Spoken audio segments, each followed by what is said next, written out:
কচুরিপানা ফুলের বড়া এটাও কি খাওয়া সম্ভব? ১ম এ আমি শুনে একটু অবাক হয়েছি। তাই ভাবলাম যে আম্মু আজকে কচুরিপানা ফুলের বড়া বানায়।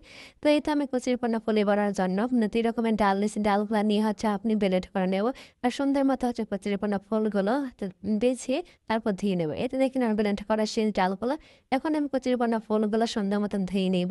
ঠিক আছে? এটার মধ্যে একটু কষ থাকে। কষ্টটা ধুয়ে নেব। তো ধুয়ে নেওয়ার পর হচ্ছে আমি হচ্ছে পরিমাণ মতো পেঁয়াজ কুচি নিয়েছি, মরিচ কুচি আর হলুদের গুঁড়ো, মরিচের গুঁড়ো, আর হচ্ছে ধন্য গুঁড়ো।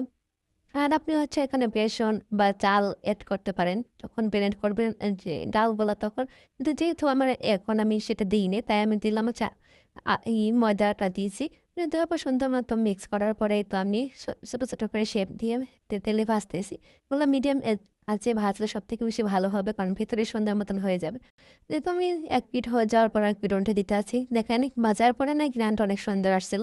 আর সবাই মিলে খেয়েছি, খুবই মজা লাগছে। কেউ বলতেই পারে না যে এটা কচুরিপানা ফুলের বড়া। অনেক মজা ছিল। আসসালামু আলাইকুম।